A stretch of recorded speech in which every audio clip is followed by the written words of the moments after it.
Hey Lemons fans, it's Nick and Judgmental. We're back from Buttonwillow, where we were joined by a couple of new judges. The first was longtime racer Judge Ian Korf. Judge Kristin was the other of the two new judges for this event, and she approached her position with the humility and hard work we expect from Lemon's staff. They both rocked the butt this weekend, hoping to get them back soon.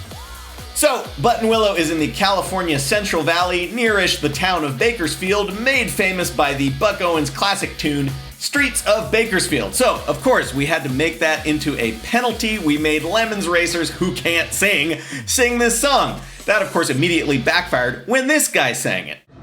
I came here looking for something I couldn't find anywhere else. I've done 1,000 miles of thumbing. Yes, I've worn blisters on my heels. I'm looking for something better on the streets of Bakersfield. Hey, you don't know me or you don't like me. So here's how I feel. How many judges can judge me? Never walk the streets of Bakersfield. Not to bury the lead, this is Buttonwillow Raceway, or as we call it, the butt.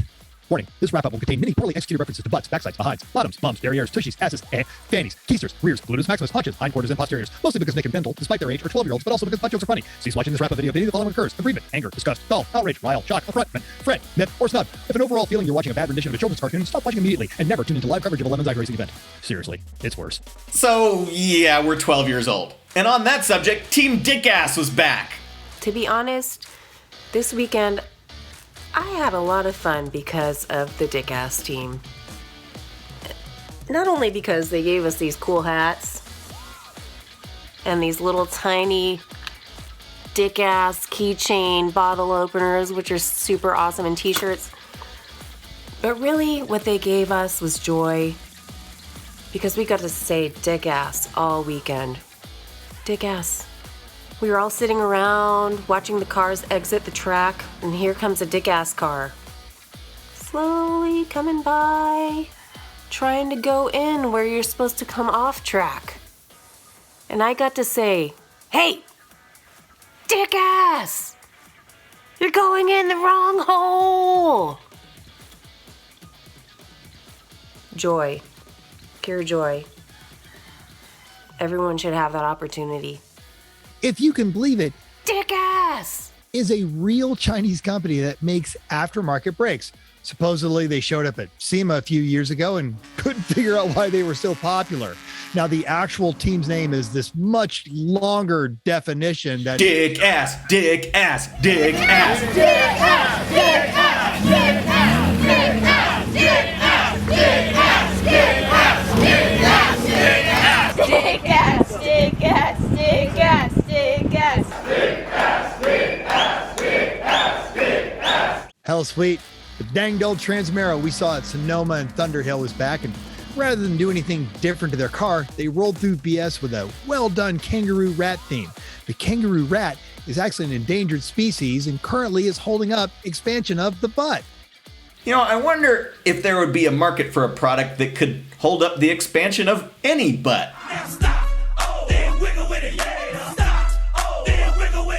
Team Thunder Turd was also back. They had a big head gasket adventure back at Thunderhill. For Buttonwillow, they brought an entire second equally terrible car, and for their original Thunderbird, they solved their Thunderhill problems by adding 2 more cylinders. Well, did it work? No! Also butt terrible, you might remember A-Fart. They used to race a Lancia Scorpion.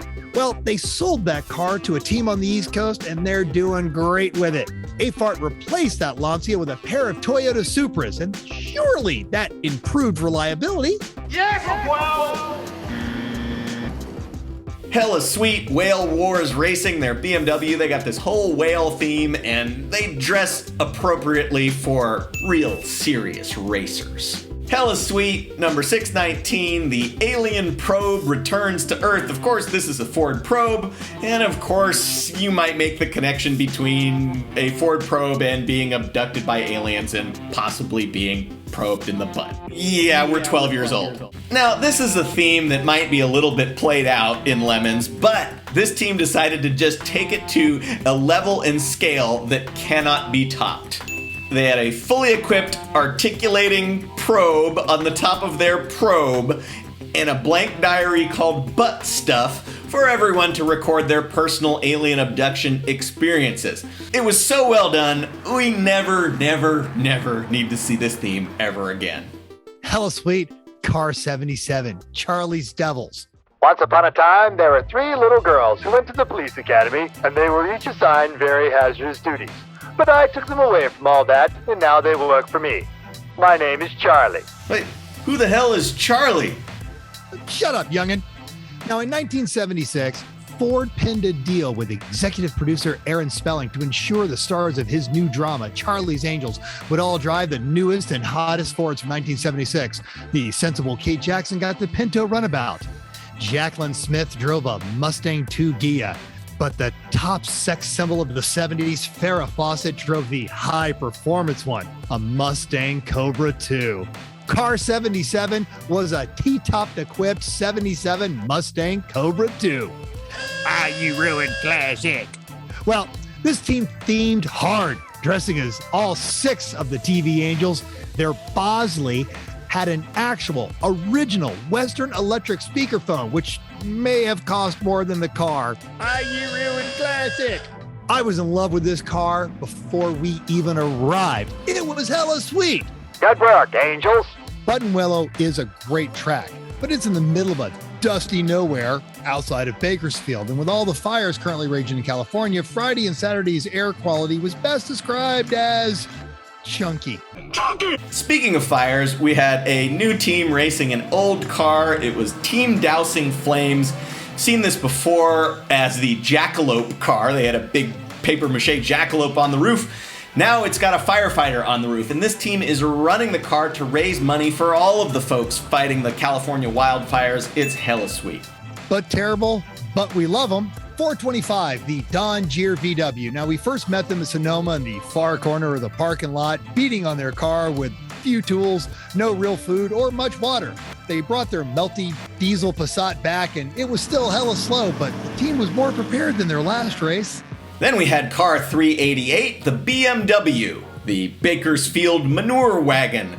It was raced by a local group of farmers. They brought us 2 giant crates of fresh grapes from their farm. They shared it with everybody in the paddock. It was hella sweet and hella sweet. Also hella sweet, another California team brought a very detailed 75 Datsun Z. Now, they had some number issues, but they brought us a huge decorative houseplant. It was pretty neat. Modelo Time Racing, car number 808. But I know y'all wanted that 808. We love these guys. They always bring their families. They have a lot of fun. They run clean. They might have had some penalty box visits this weekend. These things happen. At the end of the day, they brought an entire cooler of Modelos to hand out to all of the trophy winners at the end of the race. It was hella sweet. Speaking of old teams we like seeing around, Argonaut's Awful Space Team. This thing's going to dominate. Run by the Argonaut Repair Shop in Berkeley, California. Now, they bought Chris Overzet's old Miata Jeep, brought the suspension back down to a more Miata-appropriate level, and ran it with an Office Space theme. Okay, 15 is the minimum.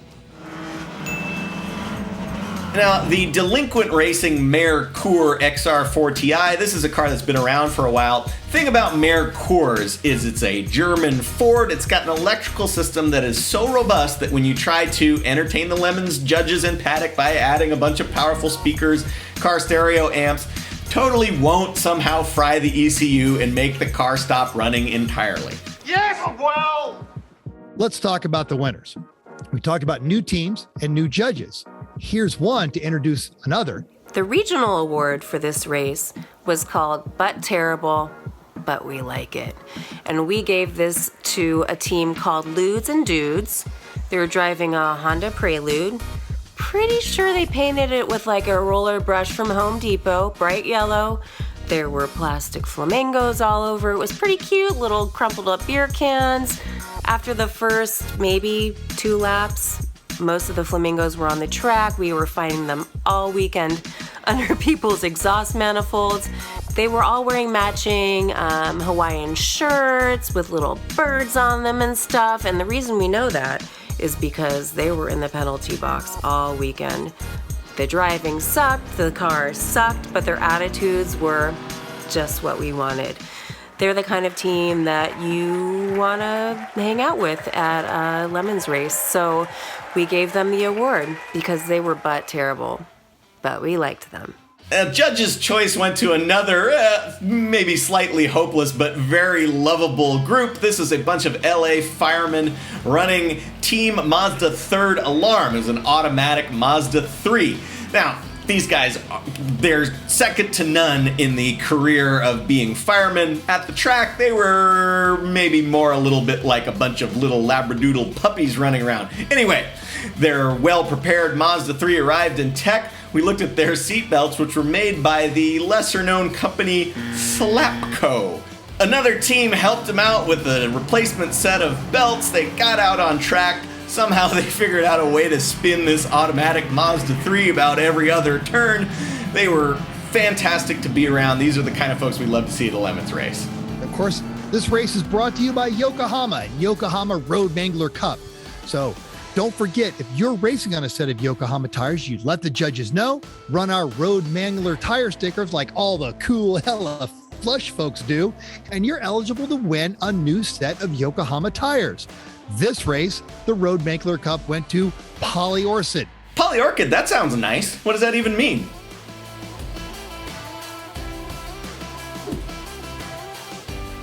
Now, before we get to the I Got Screwed at the Butt trophy, there's a couple of honorable mentions. First, the Super Troopers. We love these guys. We've seen their Mercury Zephyr a whole bunch of times before. This time, it blew a head gasket. Well, they were in a huge rush to get it fixed. They screwed some things up when they fired it up. The RTV wasn't cured enough and it was spraying fluid everywhere. So that night, they took it all apart, they did it again, they needed to do something to make sure that they were patient enough to let all the gaskets cure, so they set up a bar on the butt of their car and pushed it through the paddock. It was hella sweet. Other honorable mention, Team 776. Surprise, a Jaguar was not reliable at a race and hella blowed up. Now, the team sources an engine at a junkyard 90 minutes away. They spend 3 hours getting the engine and the transaxle pulled from this abomination, and as they're finishing up, they're told the junkyard is closing. They won't have time to separate the engine and the transaxle. The team captain says, fine, I'll buy all of it. And as the junkyard is adding up the cost, they notice the catalytic converters are molded into the exhaust manifolds. Sorry, we're not allowed to sell used catalytic converters to anyone, which is a California law to curb catalytic converter theft, and apparently is doing all kinds of good. Yeah, so the Jag guys went home, which leaves the real I Got Screwed trophy for Team 69, yeah baby, and their MGB. Now, starting with a British car, granted, is a way to tilt the odds in your favor of winning I Got Screwed. This team did not disappoint. They were at Sonoma, they immediately toasted all of their bearings and had to go home. They figured the solution to that problem for this event was adding a supercharger. With all this extra power, they promptly drove the car off the track, damaging the oil pan, causing starvation, so they had to rebuild the engine again using emery paper and a recycled bearing. Did it work? Well, the award's called I Got Screwed, so spoiler alert. All right, on to the heroic fix. We've got an honorable mention for that as well, which goes to the Huevos Rancheros, Ford Falcon Ranchero run by this family team. It's got Jeff Glucker and Tim Odell from Hooniverse. These guys are automotive journalists, but they're the rare breed that knows the limitations of automotive journalists. So they got a car that has appropriate performance, which is a straight six powered Ford Falcon Ranchero. Now, this indestructible, according to the internet Ford Inline 6, it failed on the pace lap. They had to go on to Craigslist. They found a listing for a motor. They went to some godforsaken tiny little town out there. They had to meet some dude in the alley behind a convenience store. The whole thing was just a setup for the beginning of a 48 Hours mystery episode, but they actually found the guy, they secured the engine worked, and they got the car back together. It was very heroic, but not as heroic as this. Heroic fix was number 60, the spoiler alert Nissan Sentra, which is a very well-themed car with a bunch of ridiculous spoilers, with the spoilers of every movie you've ever seen being written on them, and you were invited to add your own. This is a pair of couples, but only one of them is a real mechanic, so when their car died, they all dove into a head gasket change. They've got the Chilton's manual open, and they're up until 2 a.m. while an endless parade of drunken idiots wander by, trying to tempt them with booze and sort of twisted interpretation of Dolly's Last Temptation of St. Anthony.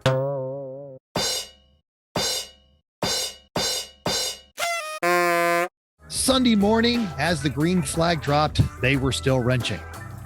After a few more hours, they ceremoniously flipped the wrench from remove to attach, buttoned it all up, and with great trepidation, they turned the key. Organizer's choice now. In Lemons, some awards are easy, other ones have the staff infighting all weekend. This org choice falls definitely into the easy category. This was Ran When Park Racing, Sorry for Party Racing. They've gone by a bunch of different names, but this is Corey Dickman's gang of awesome Lemons people. So they've got 4 cars, they're helping other teams. This is the team that gave the spare belts to the firemen. They're making food for everybody, they're bringing coffee for the staff. It's just an amazing effort. On top of all of that, it was renowned veteran Lemons racer Matt Freitas' birthday. They were throwing a party for him. Now, in the past, Matt has mentioned that he thinks that the East Coast Lemons people party a lot better and harder than the West Coast Lemons people. Well, he decided to take matters into his own hands, and this was the result.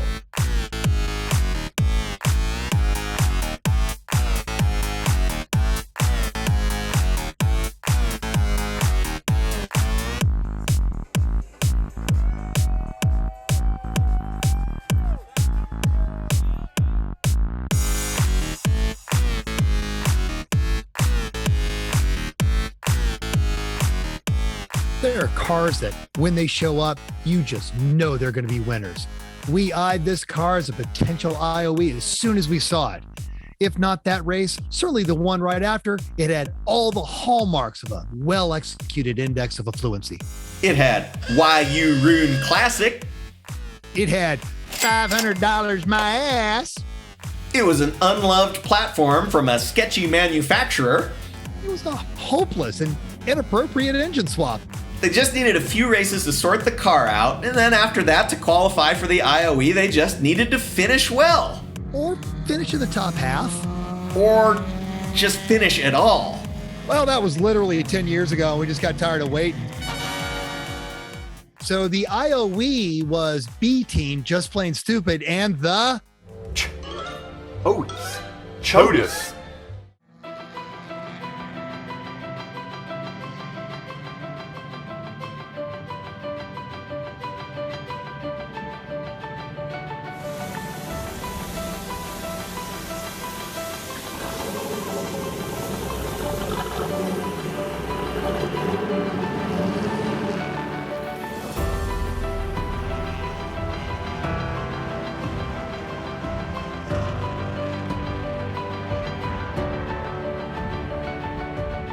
Yeah, so the Chotus, of course, is this awful 70s Lotus Elite with a Chevy small block V8 in it. When it runs, which is not often, it's pretty quick. We've been wanting to give this car an IOE for a long time, but it just does too poorly in the race. We finally got tired of waiting and gave them the trophy, so there you go. Should we do Lemons in a nutshell? Here's Lemons in a nutshell.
go.